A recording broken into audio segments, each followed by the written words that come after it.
Miscellaneous exercise है matrix chapter की और 10th और 11th सम हम जो है यहाँ पे करेंगे। तो 10th सम में क्या दिया हुआ है, दो मार्केट है, एक मार्केट 1 और एक मार्केट 2 और ये उनकी प्रोडक्शन जो है प्रोडक्ट है हमारा। मार्केट ए में यहाँ पे 10,000 की सेल है, ये 2,000 की, 18,000, 6,000, 20,000 और 8,000। क्वेश्चन क्या है, क्वेश्चन में लिखा हुआ है if the unit cost of the above 3 commodities are 2 rupees, 1 rupees and 50 पैसे। साथ में इनकी कॉस्ट दी हुई है 2 रुपीज, 1 रुपीज और 50 पैसे, 1/2।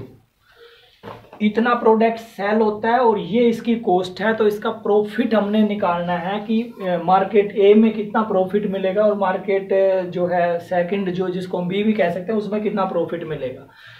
तो ये प्रॉफिट निकालने के लिए हम क्या करते हैं, इसको मैट्रिक्स की फॉर्म में चेंज कर लेते हैं। ये हमने बना दिया मैट्रिक्स।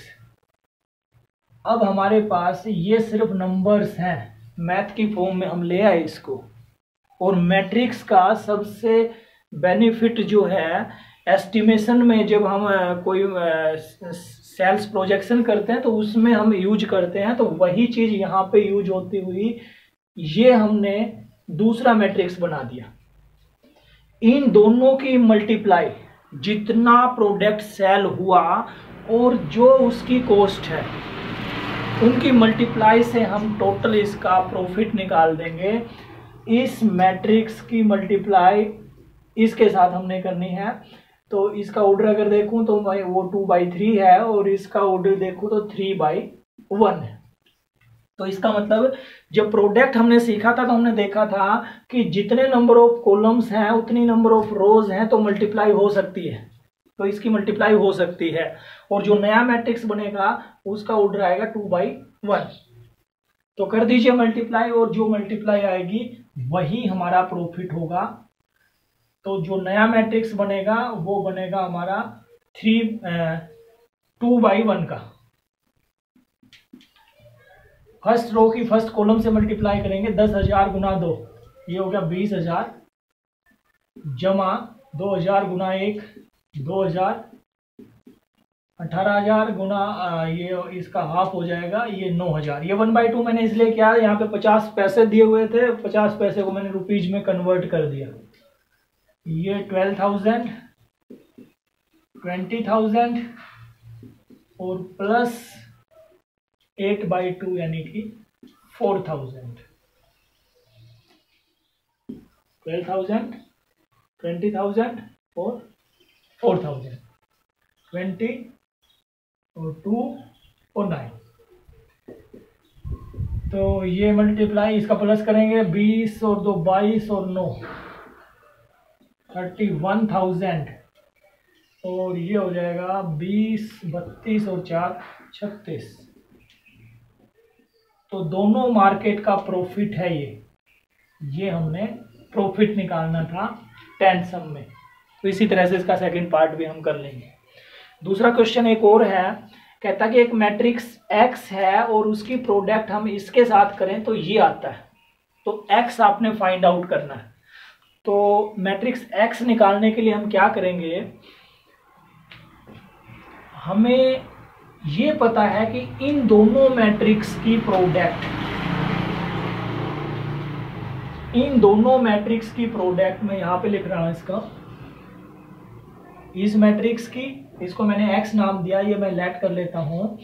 और इसकी प्रोडक्ट हमने करनी है 1 2 3 4 5 6 इस मैट्रिक्स के साथ और रिजल्ट हमारा आया है 7 8 और 9 2 4 और 6।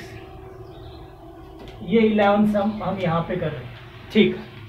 तो इन दोनों का प्रोडक्ट इसके इक्वल आया हुआ है, ऐसा मैं नहीं कह रहा, ऐसा क्वेश्चन में लिखा हुआ है। तो यहाँ पे हम इनका ऑर्डर देख लेते हैं। ये ऑर्डर हमारा है 2 रो है और 3 कॉलम्स है, 2/3 और ये जो ऑर्डर है ये भी 2/3 है। हमने जब प्रोडक्ट सीखा था कि दो मैट्रिक्स का प्रोडक्ट जब बनता है तो पहले वाले के नंबर ऑफ कॉलम्स और इसकी नंबर ऑफ रोज इक्वल होनी चाहिए। तो इसमें 2 रोज हैं तो इसमें 2 कॉलम हुए, इसका ये मतलब हुआ। जहां तक जो नया मैट्रिक्स बनता है उसका ऑर्डर क्या आएगा, पहले वाले की नंबर ऑफ रोज और दूसरे वाले का नंबर ऑफ कॉलम्स। तो यहाँ पे जो है ये बन के ये बनता है, तो ये तो 3 तो यहां से आ गया। अब इसका मतलब नंबर ऑफ रोज यहाँ पे कितने हैं, 2 है। ये चीज सबसे महत्वपूर्ण थी, इंपॉर्टेंट बात ये थी कि इसका ऑर्डर हम कैसे निकालें। इन दोनों के ऑर्डर हमें पता है, तो ये ऑर्डर मैंने निकाल लिया। ऑर्डर निकालने के बाद हमें यहाँ पे मान सकता हूं कि इस मैट्रिक्स में 4 एलिमेंट हैं। वो 4 एलिमेंट मैंने ले लिए, एक ए मान लिया, एक बी मान लिया, एक सी और एक डी। ये मैंने लेट किए हैं। अब मैं इनका प्रोडक्ट करके और आइडेंटिटीज को सोल्व कर देता हूं। कीजिएगा multiply, 1 into A plus B into 4 B. Second के साथ ये हो जाएगा सी प्लस 4d। फिर सेकेंड के साथ 2a प्लस 5b और 2a plus 2c plus 5d।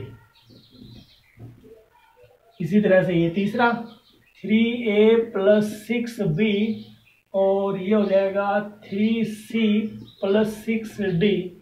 और ये मैट्रिक्स इक्वल है 7 8 9 and 2 4 and 6।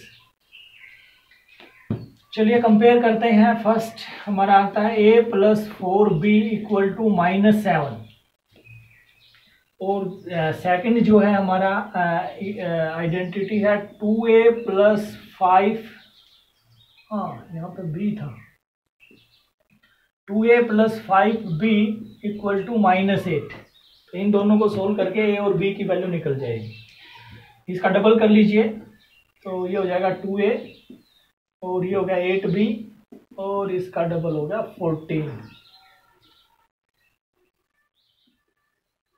Minus minus plus, ये कैंसिल, ये 3b और ये बच गया 6 and b equal to 6 by -3 that is equal to -2। तो b हमने निकाल दिया, b निकल गया तो अब a निकल जाएगा। ये हमारा है 4b equal to -7 minus a and 4, हमें तो a चाहिए, a इक्वल टू 7b 7 और -4b और b हम निकाल चुके हैं।